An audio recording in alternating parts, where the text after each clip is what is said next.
اب کیا ہوا؟ قرآن کہتا ہے کہ فرشتوں نے نا اس صندوق کو وہاں سے اٹھایا. مفسرین نے لکھا اس کا معنی یہ بھی ہو سکتا ہے کہ اس بیل گاڑی کو ڈائریکشن پہ لگایا. ادھر سے حضرت شمویل علیہ السلام نے جناب طالوت کو بادشاہ بنا دیا اور ادھر سے وہ صندوق چل پڑا. کہا بھئی ہم ان کو کیسے بادشاہ مانے؟ تو فرمایا بادشاہ اس طرح مانو گے کہ تمہارا وہ صندوق آ جائے گا. اور قرآن کہتے ہیں اس صندوق میں تمہارے دلوں کا سکون ہے، اس میں تمہارے دلوں کا. اور بھائی ہماری تو کوشش ہوتی ہے بزرگوں سے کوئی چیز مل جائے، اللہ والوں کا کوئی تبرک ہمارے ہاتھ آ جائے.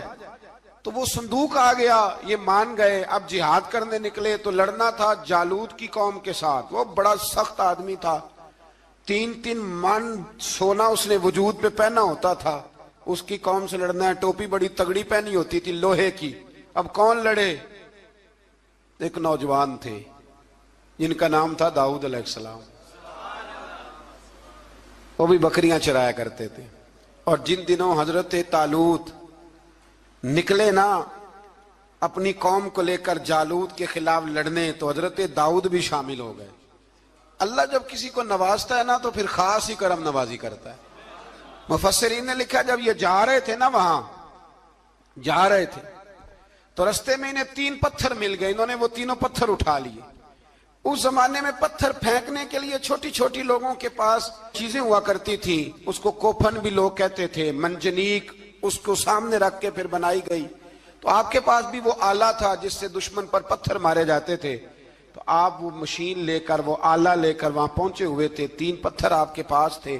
آپ فرماتے ہیں اس دن میں بڑا بیمار تھا، اتنا بیمار تھا کہ میرا رنگ پیلا ہو گیا.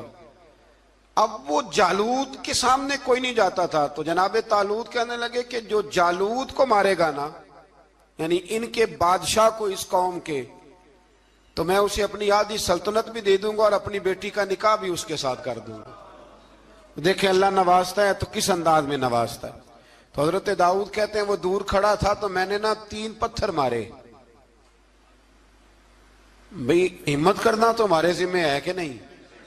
میری ملت کا جوان کہتا ہے میں نے کرنا کرانا کچھ نہیں. یعنی اگر آپ کہیں نا کچھ کرو تو پھر وہ کوئی کام کرنے کی مطلب معاملہ. وہ مجھے کل ایک سنگی کہہ رہے تھے، کہنے لگے جی اللہ کے فضل سے کچھ بھی نہیں کرنا پڑا، مرشد نے نظر کر دی.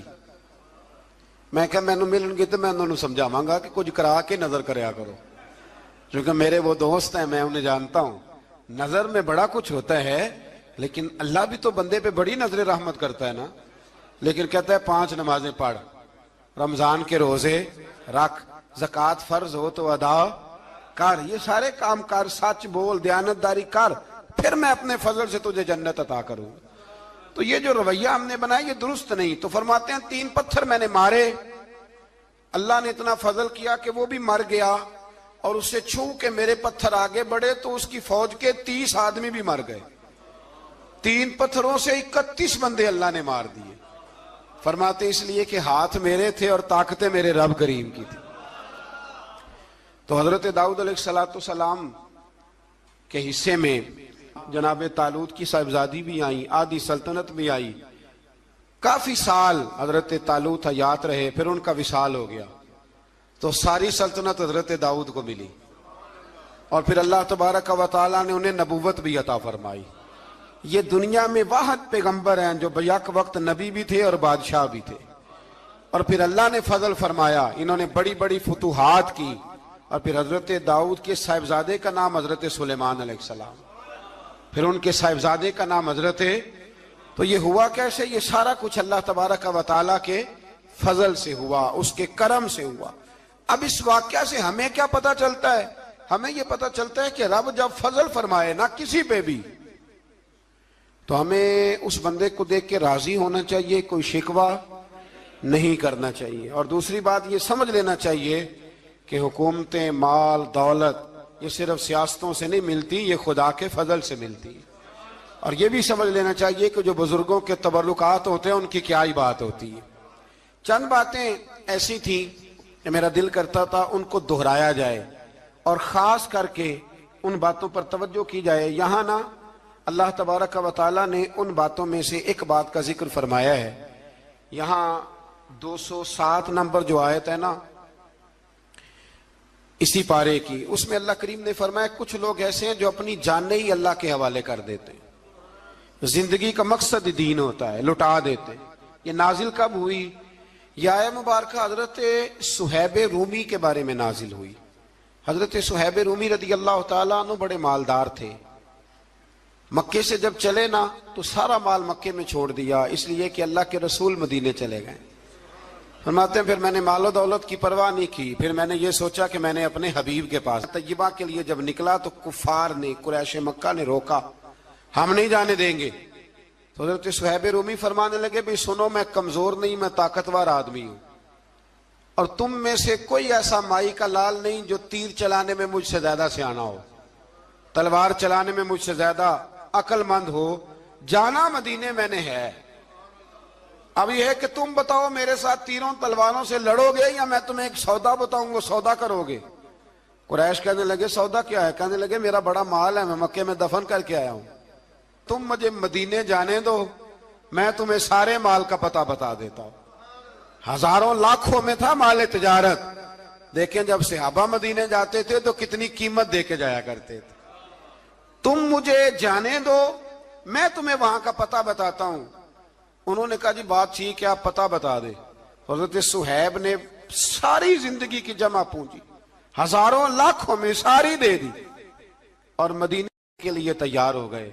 اللہ کریم نے اس بات کو بڑا ہی پسند فرمایا اور فرمایا وَمِنَ النَّاسِ مَن يَشْرِي نَفْسَهُ ابْتِغَاءَ مَرْضَاتِ اللَّهِ، فرمایا کچھ لوگ ایسے ہیں جو اپنی جانیں ہی بیچ دیتے ہیں اللہ کی رضا حاصل کرنے کے لیے، اپنی جانیں بیچ دیتے ہیں، نَفْسَهُ ابْتِغَاءَ مَرْضَاتِ اللَّهِ، اللہ کی رضا حاصل کرنے کے لیے اپنی جانوں کو بیچ دیتے ہیں۔ تو فرمایا پھر اللہ کیا کرتا ہے؟ فرمایا واللہ رؤوف بالعباد، پھر اللہ بھی اپنے بندوں پر بڑا ہی رحم فرمانے والا ہے۔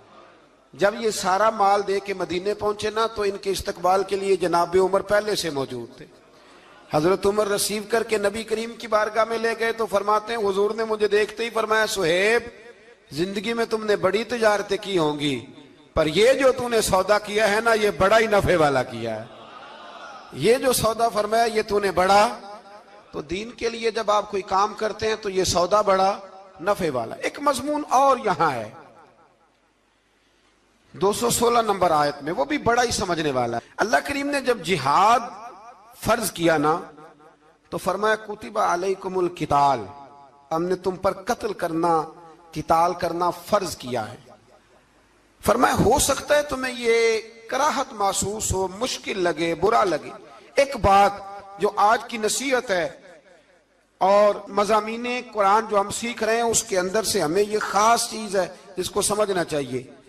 اللہ کریم نے فرمایا کہ تم پر جہاد فرض کیا گیا ہے، وَهُوَ كُرْهٌ لَكُمْ، ہو سکتا ہے تمہیں ناپسند ہو، تو ایک نا ساری زندگی کے لیے ایک نصیحت کر دی۔ فرمایا وَعَسَىٰ أَن تَكْرَهُوا شَيْئًا، ہو سکتا ہے تم کسی چیز کو ناپسند کرو، وَهُوَ خَيْرٌ لَكُمْ، اور وہ تمہارے لیے اچھی ہو۔ اللہ اکبر، یہ وہ بات ہے اگر سمجھ میں آ گئی تو کلیجہ ٹھنڈا ہو گیا، زندگی سکون میں آ گئی۔ فرمایا ہو سکتا ہے تم کسی چیز کو ناپسند کرو اور وہ تمہارے لیے بہتر ہو۔ وَعَسَىٰ أَن تُحِبُّوا شَيْئًا، ہو سکتا ہے تم کسی چیز سے محبت کرو، وَهُوَ شَرٌّ لَكُمْ، اور وہ تمہارے لیے بری ہو، اچھی۔ بس میرے رب نے ایک بات مسلمان کو بتا دی تو جینے کے لیے بڑی کافی ہے۔ فرمایا تم میرے اور میرے رسول کے حکم پر چلو۔ کیوں؟ اس لیے کہ واللہ یعلم وانتم لا تعلمون، اللہ جانتا ہے تم نہیں جانتے۔ اللہ کے طریقوں کے مطابق، رسول اللہ کے بتائے ہوئے طریقوں کے مطابق چلو، اللہ جانتا ہے ہم جانتے نہیں۔ تو قرآن مجید کی اس نصیحت پر ضرور غور کریں۔ ایک شخص نے ایک دفعہ اپنی بیوی کی بڑی شکایتیں کی نبی کریم کی بارگاہ میں، تو رسول کریم علیہ السلام نے فرمایا ہو سکتا ہے اللہ تمہیں اس میں سے ایسی اولاد عطا کر دے جو تیرے لیے باعث خیر ہو۔ جو چیزیں ہم ناپسند کرتے ہیں بعض اوقات اسی میں سے اللہ تعالی ہمارے لیے خیر کر دیتا ہے۔